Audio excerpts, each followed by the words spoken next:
It's 8 p.m. in Japan. Welcome to Newsroom Tokyo. I'm Hideki Nakayama. I'm Aki Shibuya. Here are the headlines. Pyongyang says it's ready to resume denuclearization talks with Washington later this month. South Korea's President Moon Jae-in comes under fire from politicians and media for appointing a scandal-tainted former aide as justice minister. Nissan Motor CEO Hiroto Saikawa steps down after being accused of improperly inflating his compensation. Hundreds of thousands of homes and businesses are still without electricity in Chiba and neighboring prefectures a day after Typhoon Kakusai struck. And on the focus, coming face to face with the real Fukushima. Misinformation has been damaging the region's image following the 2011 nuclear accident. A local group has launched a campaign to counter this trend. Military officials from South Korea say Pyongyang has launched another round of projectiles, shattering a brief period of calm on the Korean peninsula. The move puts pressure on the U.S. government as it tries to resume denuclearization talks with the North. South Korea's Joint Chiefs of Staff report 2 projectiles were fired eastwards early on Tuesday morning. One of them traveled about 330 kilometers. It's the 8th time since late July that Pyongyang has launched what are believed to be short-range ballistic missiles. The South Korean military said it would urge the North to stop conducting launches immediately. With relations between Seoul and Tokyo growing frosty, some speculate that Pyongyang is testing the alliance between Japan, South Korea, and the U.S. The launches come as a senior North Korean diplomat says Pyongyang is ready to return to the negotiating table with Washington. North Korea's first vice foreign minister issued a statement through the state-run Korean Central News Agency on Monday.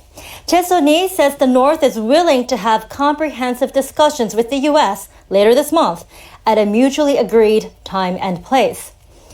North Korean leader Kim Jong-un had previously said he would wait until the end of the year for the U.S. to make a decision about sanctions relief, a key sticking point in talks so far.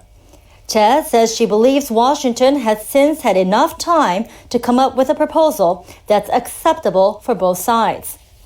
But she warns North Korea will pull out if the U.S. doesn't take a new approach to the working level talks. U.S. President Donald Trump had this response. It just came out. I just saw it as I'm coming out here. It just came out that they would like to meet. We'll see what happens. But I always say having meetings is a good thing, not a bad thing. Trump has downplayed the North's recent flurry of test launches. He agreed to revive denuclearization talks with Kim when they met at the demilitarized zone between the two Koreas in June. But so far, that hasn't happened. Moving on to South Korea, where President Moon Jae-in is coming under fire for a controversial appointment. Cho Guk, a close aide to the president, became the country's justice minister on Monday, despite facing multiple corruption allegations. On Tuesday, Moon held his first cabinet meeting since naming Cho to the post. The new justice minister and his family have been engulfed in a series of scandals. One centers on a dubious investment in a private equity fund. Another involves his daughter's acceptance into a prestigious university. Cho denies all the allegations against him. Moon has defended his pick, saying there is no proof Cho has done anything illegal. But on Tuesday, the leader of the largest opposition party said the appointment was tantamount to a declaration of autocracy. We must stand up and fight to get Cho Guk dismissed from his post and stop Moon Jae-in's tyrannical regime. The controversy continues to make headlines in the country. Conservative newspaper Chosun Ilbo described the move as selfish politics on its front page. In an editorial, it said Cho's appointment went against public opinion and common sense. Another conservative paper predicted the move would hurt Moon's approval rating and threatened to make him a lame duck president.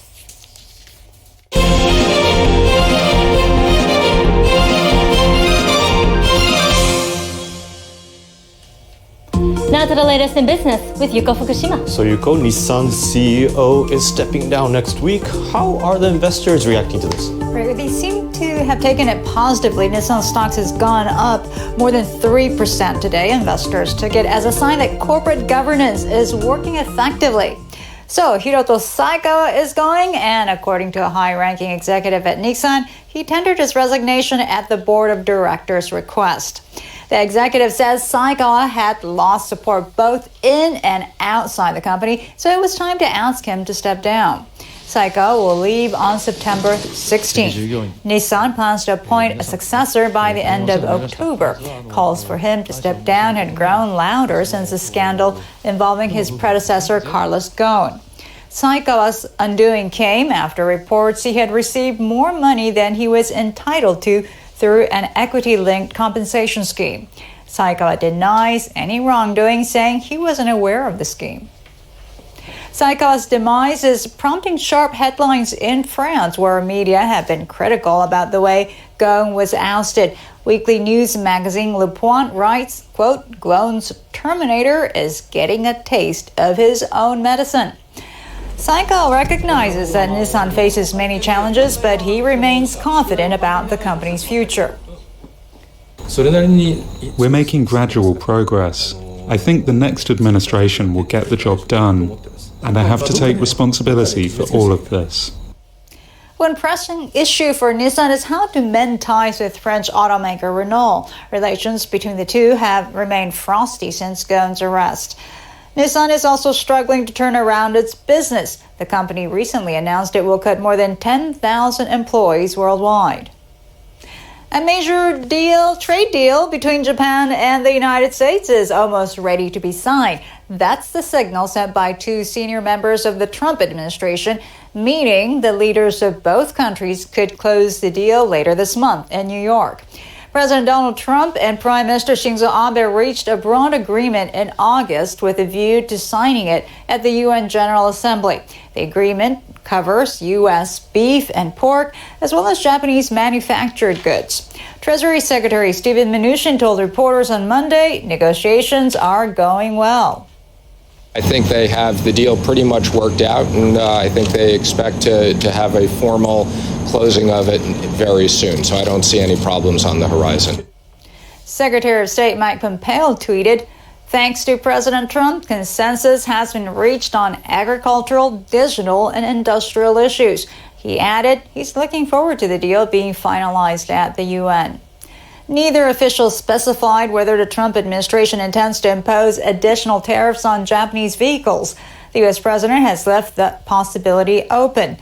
Tokyo wants Washington to lower its tariffs on Japanese cars and auto parts. Officials and business leaders from Japan and Arab countries are participating in an economic forum in Cairo. They're discussing opportunities for investment and cooperation, and among them, Japanese manga. I think Arab nations need to diversify their industries to develop further. By helping such efforts, Japanese companies will find plenty of opportunities. The fifth edition of the Japan-Arab Economic Forum has brought together about 300 government officials and business leaders in the Egyptian capital. One Arab League official said Japan's manga and startup technologies could help deepen economic ties. His comments echoed expectations that Japanese companies invest beyond energy and infrastructure to include entertainment and other fields. The representative of a Japanese bookstore chain said manga account for a major portion of sales in Dubai. Japanese companies see big potential in markets in the Middle East due to the presence of a large young population. The producer of a famous Japanese sake brand is recalling 260,000 bottles due to inconsistent alcohol levels. The recall covers 4 types of the popular brand Dassai, made by Asahi Shuzo in Yamaguchi Prefecture. The brewer says the standard alcohol content for this sake is 16%, but levels in batches produced between April and July varied from 12 to 17%. A taster noticed something was amiss during a quality check. A more detailed examination found a problem in the production process, where water is added to freshly brewed sake to control the alcohol level. Workers had apparently failed to stir the mixture. And now to the markets. In Tokyo, the Nikkei climbed by 0.35%. Imminent worries over a further worsening of the U.S.-China trade war softened. The U.S. Treasury Secretary expressed positive views about the next round of talks with Chinese officials. That led the yen to weaken against the dollar and traders to buy export shares like Toyota and Panasonic. In China, the Shanghai Composite slid about 0.1%. The producer price index for August dropped to its lowest level in 3 years. Index is an indicator of inflation between companies. And to the rest of the region, South Korea's Kospi was up for the 5th straight session as many managers showed less concern about global trade. Australia's index fell more than 0.5%. Gold-related firms are among the stocks driving down the benchmark as prospects improve for the global economy. With no end in sight for the trade war between Washington and Beijing, China's currency has fallen below a key threshold. NHK World's Maria Naka reports on the yuan's decline and the potential consequences. The Chinese yuan fell below the key 7 per dollar level for the first time in over 11 years. That's after the United States abruptly announced tariffs on virtually all remaining imports from China. Many currency traders think the yuan fell this far because Beijing allowed it to. You see, the Chinese government strictly controls its currency's moves on the foreign exchange market. The yuan's exchange rate is not set by the free market like other major currencies. China's central bank announces the midpoint fix for it every day. That decides the range in which the currency can trade. I asked an expert why China might prefer a weaker yuan. The trade spat has, for Beijing, led to higher levies on exports to the U.S. An easier yuan would help offset the negative effects of the tariffs. Washington was unhappy with the yuan's fall. It branded Beijing a currency manipulator. Nishihama says the U.S.-China trade dispute has entered a new stage involving currencies. The world economy is hitting the ceiling, and global trade is beginning to shrink. To get a bigger piece of that shrinking pie, each country is scrambling to lead their own currency lower. A weaker yuan does help China's exports, but Nishihama says there's a limit to how much Beijing wants the currency to fall. Too much depreciation of the yuan could lead to capital outflow from China. Currency depreciation causes the value of assets denominated in that currency to fall. Investors tend to pull out of such nations before they lose even more money. And when a lot of capital flows out of a country, its economy takes a hit. That's what happened in China in 2015. The central bank lowered the yuan's midpoint fix. That led to a currency plunge, capital outflow, and damage to the economy. Beijing seems to be taking a more cautious approach this time. After lowering the midpoint fix to below 7, it became less aggressive about pushing it down further. If the currency does only fall gradually, serious economic fallout can be avoided. But Nishihama says there are other risks. This U.S.-China currency spat could expand to the point where other countries are pressured to depreciate their currencies. The easier yuan may only be the beginning of a global trend. But if every country tries to weaken its currency, it could lead to a chaotic situation in which there are no winners. Maria Naka, NHK World. And that's this for this Tuesday. People in Chiba Prefecture near Tokyo and some surrounding areas are recovering one day after Typhoon Fakusai. Tokyo Electric Power Company says more than 500,000 households and businesses in Chiba and 3 nearby prefectures still have no electricity.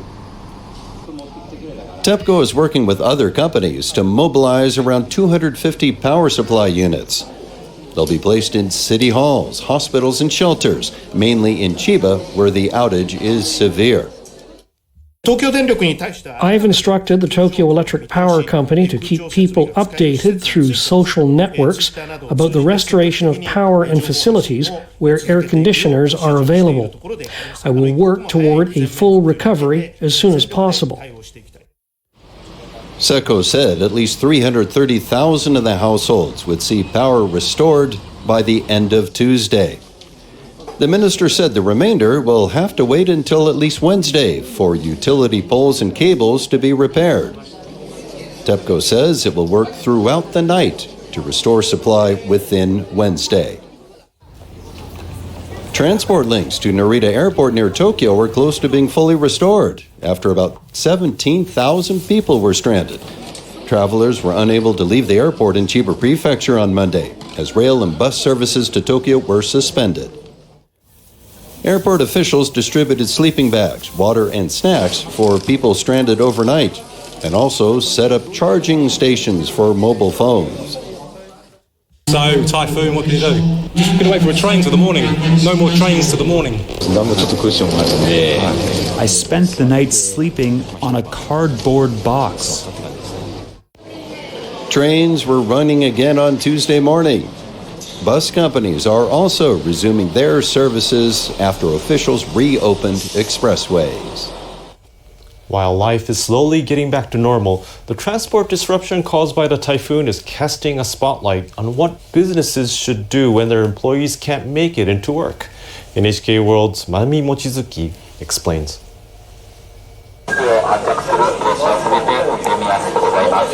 Packed stations, long lines, and trains delayed 4 hours.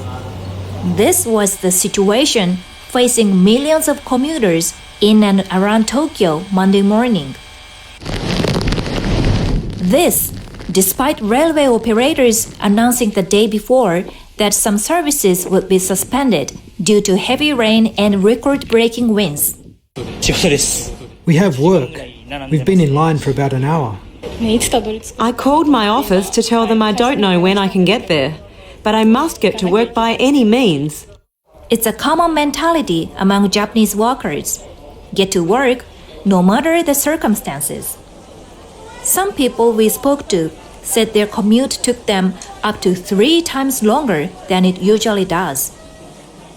It's a mindset that this expert on risk management says needs to change. Japanese people are not used to acting on their own.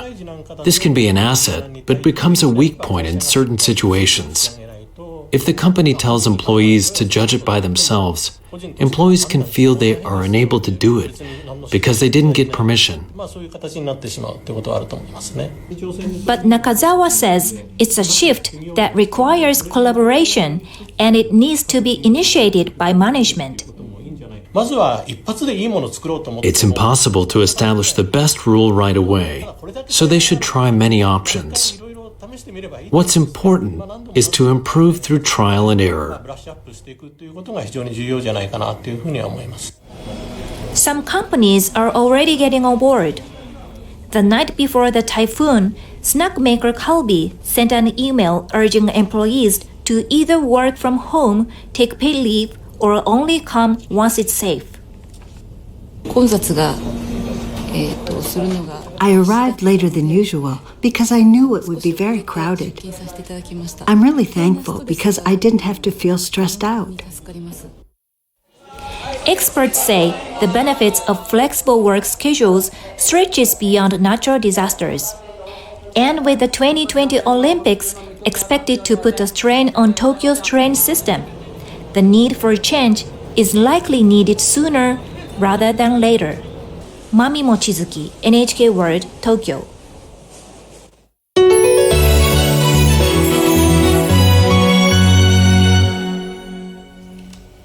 Hong Kong's leader says ongoing violence has already exceeded the scope of protests against a plan for an extradition bill that has been dropped.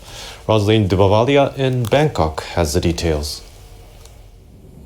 Chief Executive Carrie Lam is urging the public to oppose any acts of violence, saying the escalation and continuation of violence cannot solve the issues society is facing. Lam held a news conference Tuesday to say she cannot tolerate vandalism of infrastructure that's essential to the public's daily lives. We are gearing up to go into the community to have that dialogue directly with the people.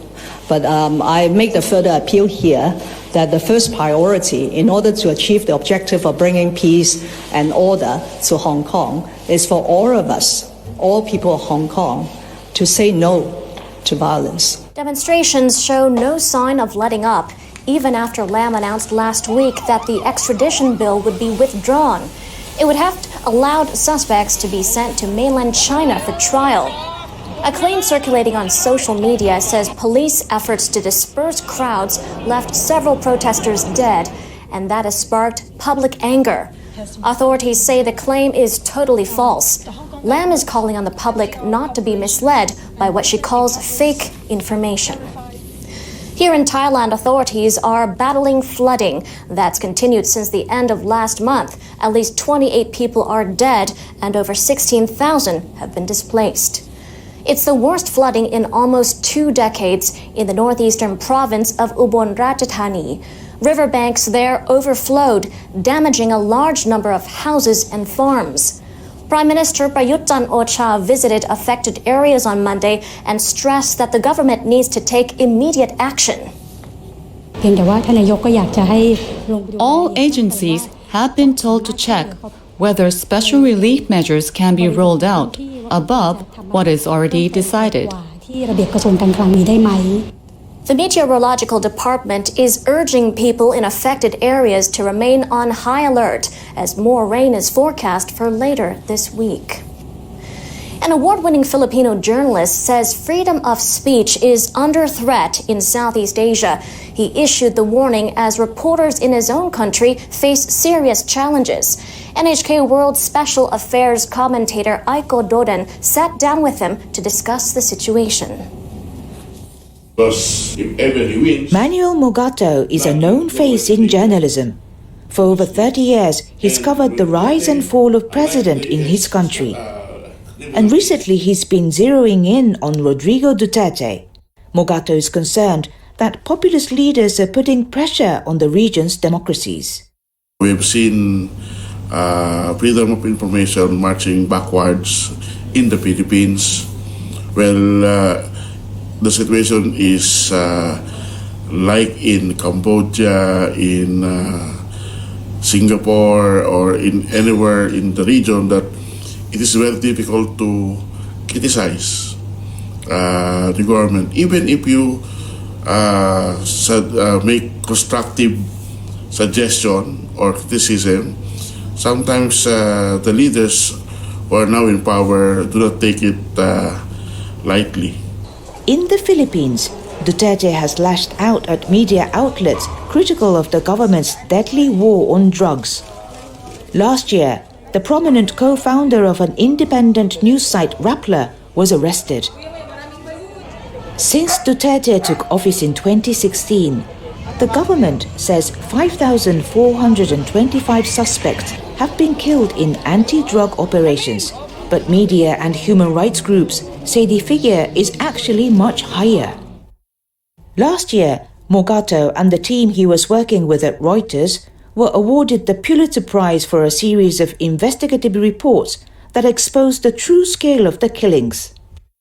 The team's extensive reporting also alleged that many of the deaths were in fact police executions, which local hospitals were helping to cover up.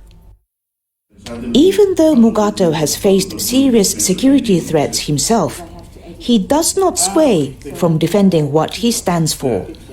Freedom of speech, freedom of the press is very important in a democracy. It's one of the institutions that should be protected. There should be no development, no progress, no economic development without a democratic society. That conviction brought him to Bangkok last month to speak at a media forum organized by the Japan Foundation. He called on the younger generation to hold the line against threats to democracy. Young journalists responded by seeking Mogato's advice on how to report in an environment that is increasingly becoming hostile. To what extent do you think we can do undercover work? The ones that are not giving their true names are the students, because we worry about their safety, because they accompany the journalists. So what was the main takeaway for the young journalists?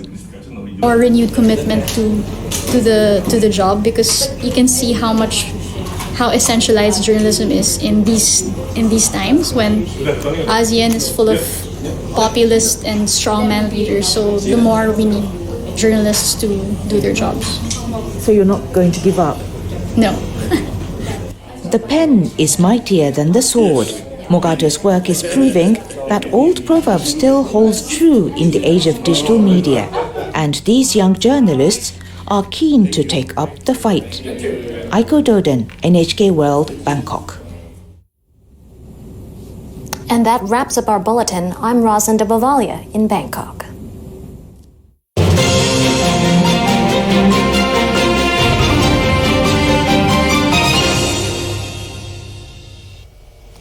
Fukushima Prefecture was hit by one of the worst nuclear disasters in history. However, 8.5 years on, erroneous articles exaggerating damage from radioactive contamination are widespread on the internet, undermining the region's profile. To dispel misinformation, a professor and his students are standing up to talk about the reality on the ground. NHK World's Tomomi Hashimoto has the story. William McMichael, a longtime Japan resident from Canada, is an assistant professor at Fukushima University. He studies the misinformation about the Fukushima radiation out on the internet. Researching online articles in multiple languages, he and his students found several that exaggerated the effects of the radiation to incite people's fear.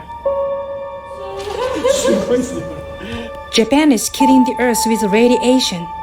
Not only false, the article and a sinister illustration are seriously damaging to Fukushima's image. This article suggests that a monstrous wolffish caught in the Sea of Japan has grown large due to fallout. Only way to overcome this challenge, I think, is to try to educate students, educate people who can actually, talk about Fukushima using actual factual information, information that they've seen with their own eyes. When someone doesn't live in a house for 4, 5, 6 years, they get damaged really severely. So he runs a regular tour for international students to let them see firsthand what Fukushima is really like. Dozens of students are participating in this 10-day trip. Many people say, when I say to people I'm going to Japan, they say, oh great, have fun there. Where do you go? And when I say to Fukushima, they say, what? Are you sure? It's so dangerous there.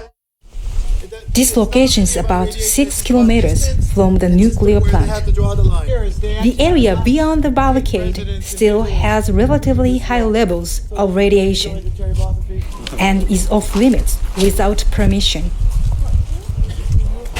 It's very sad even to see that the line had to be drawn somewhere. It's upsetting that it was here, and it's very sad. Hundreds of thousands of people are still being forced to live away from home, not knowing when they can return. McMichael is showing students the ongoing contaminated soil removal work. Painstaking work being done so residents can one day resume living in their homes. Those are bags full of decontaminated soil. If I go close to that pile, the radiation levels actually will not change. And the reason is, A, they have a shielding thing that sort of limits some gamma. Another facet of the tour is connecting students with locals who are still struggling emotionally from the disaster. Akihiro Yoshikawa, an evacuee as well as former employee of Tokyo Electric Power Company, the operator of Fukushima Daiichi plant, quit after the accident. Even today, the incident weighs heavily on his consciousness. 最初の数年間は現場の人間たちは誰からも救われなかったみたいな。少なくとも本当に一緒に働いた仲間同士で慰め合ってます。今となっては恥ずかしいんだけど、私自身も死んだ方が楽かなっていうのは実際あった。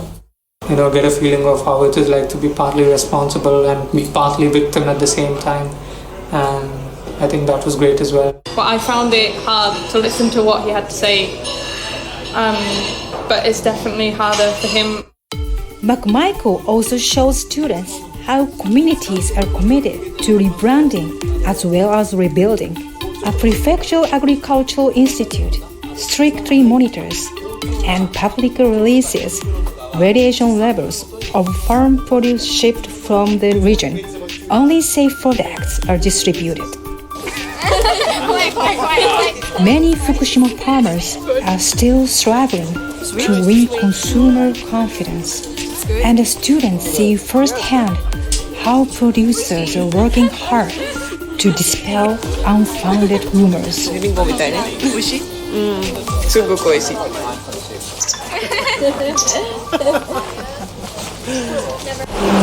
On the final day of the trip, students meet Yumiko Nishimoto, who is engaged in revitalization efforts. For several years, she has been working with local high school students and others on the cherry tree planting project.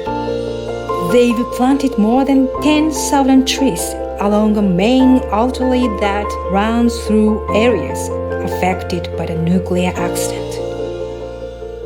心に傷を負って違うところで生活している子どもたちがたくさんいるんです。原発事故のあったとこがふるさとですってじゃなくて、世界一の桜並木があるところが私たちのふるさとですって子どもたちが自ら話したくなるような桜街道を作って、それを誇りに持ってもらいたいと思い、この活動を始めました。The students help in weeding to protect the cherry trees.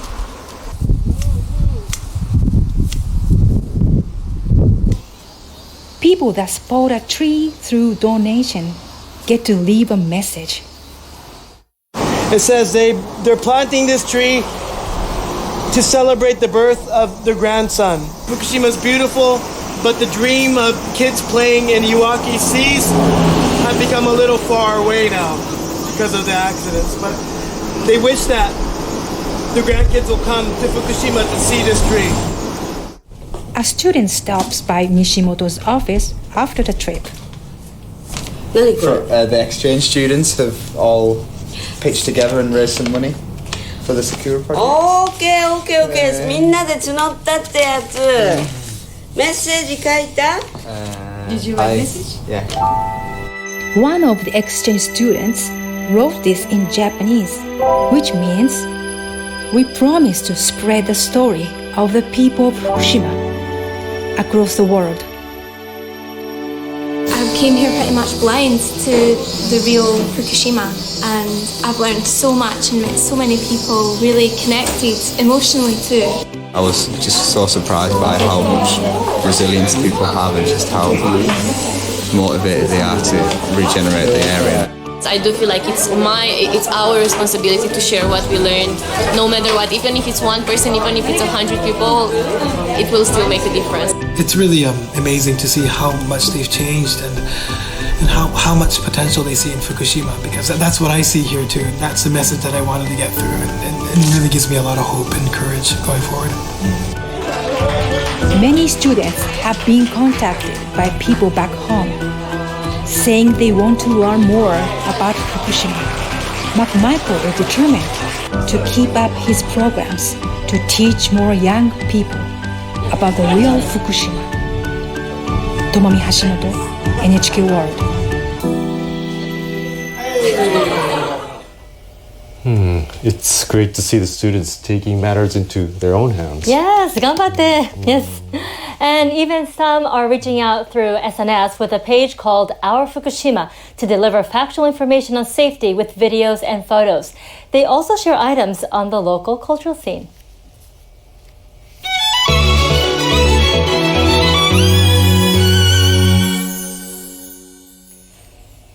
Thailand's capital, Bangkok, was the world's most popular travel destination last year, according to analysis by a U.S. credit card company.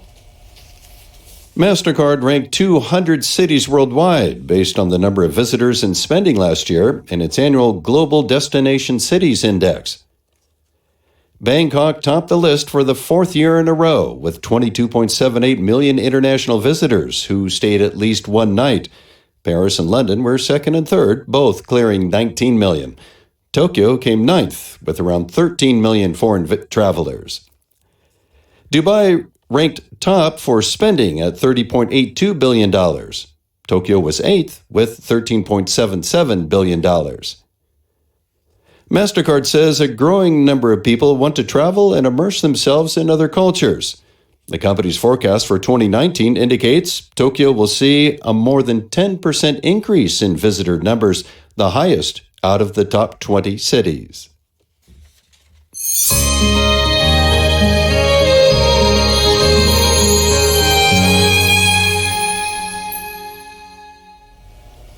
Our meteorologist Jonathan O joins us with a look at the weather.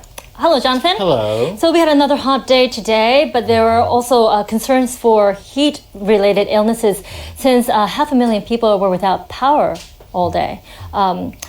Is it going to go down soon? Well, by a few degrees maybe, but I mean, we're still concerned because if you think about it, if you're seeing temperatures in the low to mid 30s, it's humid outside, and then you have no air conditioning because you don't have any power because you lost the power because of the storm that rolled through earlier this week. That becomes an issue, right? And it looks like that as we go forward throughout the next couple of days, we'll still see highs in the low 30s. We'll have clouds in place. We maybe have some rain coming through. That should help just a little bit. But we have to wait until Friday before we actually see temperatures into the upper 20s, which is normal for this time of year around Tokyo. And looking right here on the satellite perspective, some clouds are now firing up. That's because we have these thunderstorms that are starting to pop up due to the instability that's in place. So don't be surprised if you get doused on with one of these rain bands that are rolling through because of the instability in place. And that comes after temperatures moving up into the mid-30s as we went through Tuesday. I mean, Tokyo, near Tokyo, Nerima, we had 36.7 degrees. And this is the second day in a row that Tokyo saw temperatures at or above 35 degrees. So it's quite hot. And we're also seeing temperatures in the mid-30s back toward the central portions of Japan. So we have this low moving in, high bringing in that southerly flow. So we'll have the humidity in place, and we'll have the rain and the clouds also in place as well, with some thunderstorms as a part of the scenario. Looking at the forecast here, Tokyo 32 on Wednesday and Thursday, but clouds, maybe a few showers. And then by Friday into Saturday, we'll come down to the upper 20s, which is close to what we're supposed to see for this time of year. And we'll see that kind of trend in terms of a slightly downward trend for most of Japan as we head toward the latter part of the week. Up toward the Korean Peninsula, we do have a tropical depression. And we just talked about typhoon moving through this past weekend over here too as well. Yeah, we have another system rolling through with the possibility of seeing some heavy downpours from time to time. So be on the lookout for that as it progresses throughout the day on Wednesday. Hope you have a good day wherever you are.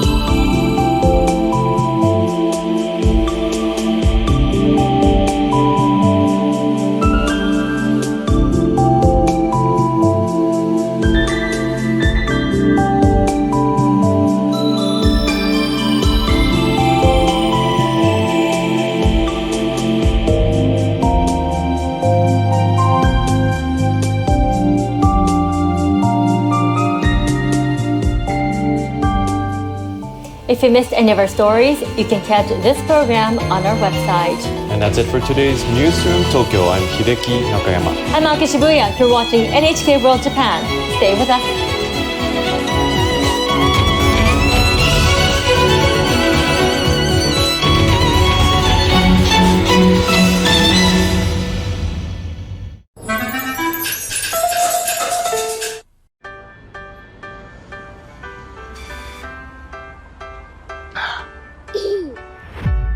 Sorry. Think this is funny? Is this a joke to you?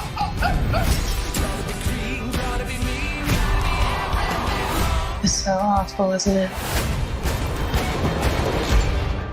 Are you having any negative thoughts? There are many who prey on the innocent. I'm sure your kind would agree. If I didn't know better, I'd say you were making a threat. Well, do you? Do I what?